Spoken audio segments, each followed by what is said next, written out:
Siapa sih yang nggak tahu sama sosok Pak Luhur bin Sarpanjaitan? Di atas Pak Jokowi ada. Ya, kalau dalam konteks ini ya ada istri saya. Dia adalah Menteri Koordinator di bidang kemaritiman dan investasi yang kerap kali disebut sebagai Menteri segala hal, Menteri segala bidang, atau lain sebagainya. Julukan yang bisa jadi mungkin konotasinya positif atau negatif. Ya, Pak Luhur ini merupakan salah satu dari contoh orang yang expert generalis, yang dimana beliau ini memiliki banyak kemampuan dan menguasai keahlian di berbagai bidang, meskipun beliau ini memulai karirnya dari militer. Oleh karena itu, kita harus belajar dari Pak Luhut ini tentang expert generalisnya. Karena menurut gua, menjadi expert generalis itu penting di zaman sekarang.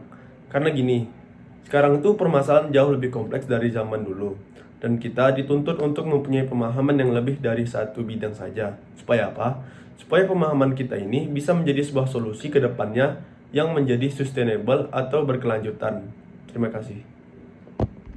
Microsoft Excel adalah program perangkat lunak yang dibuat dan didistribusikan oleh Microsoft Corporation yang memungkinkan pengguna untuk menghitung dan mengolah data yang bersifat numerik atau angka. Pengolahan data menggunakan Microsoft Excel ini biasanya sudah dikenalkan pada saat di sekolah ataupun di kampus. Namun tidak jarang masih banyak yang belum bisa atau mungkin belum paham dalam menggunakan Microsoft Excel ini. Sekarang ini, keterampilan dalam menggunakan Microsoft Excel sangat dibutuhkan karena di dunia kerja banyak aktivitas atau pekerjaan spesifik tertentu yang menggunakan Microsoft Excel dalam pengerjaannya. Misalnya seperti staf administrasi, akuntan, sekretaris, dan yang lainnya. Untuk itu, perlu bagi kita untuk terus meningkatkan kemampuan Microsoft Excel agar kita bisa bersaing di dunia kerja nanti. Di zaman yang semakin berkembang, sangat penting bagi kita untuk terus meningkatkan kemampuan diri agar kita bisa menjadi seorang yang unggul dan berdaya saing tinggi, sehingga sesuai dengan kebutuhan di dunia industri.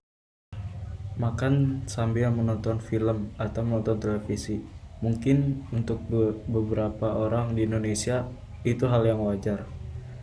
Meskipun asik, ternyata kita tidak dianjurkan makan sambil menonton. Makan sambil menonton TV atau film memiliki efek buruk. Faktanya 60% orang di Indonesia makan itu harus sambil menonton film atau menonton televisi. Sebenarnya makan sambil menonton itu sangat tidak dianjurkan. Ada beberapa alasan mengapa makan sambil nonton itu tidak disarankan. 1. Gaya hidup jadi tidak sehat. 2. Menyebabkan makan berlebih. 3. Konsentrasi menyimpang. Ada beberapa studi menyebutkan bahwa makan sambil menonton TV atau film dapat meningkatkan resiko obesitas, terutama pada anak-anak. Hal ini dikarenakan duduk terlalu lama dapat memperlambat metabolisme tubuh, sehingga lemak yang menumpuk pada bagian pinggang dan berujung pada obesitas. Oleh karena itu, otak terganggu dan dikarenakannya menyebabkan makanan berlebih. Oke, sepeda merupakan alat transportasi yang sangat umum. Juga menjadi salah satu hobi yang diminati oleh sebagian masyarakat. Dengan bersepeda, selain kita mendapatkan manfaat bagi kesehatan tubuh, kita juga dapat mengurangi polusi dan kemacetan yang terjadi. Untuk saat ini, bagi saya, saran untuk membuat kebijakan 1 hari bersepeda tidak terlalu buruk. Karena itu bisa menjadi langkah awal untuk menjadikan bersepeda sebagai habit di masyarakat Indonesia. Terima kasih.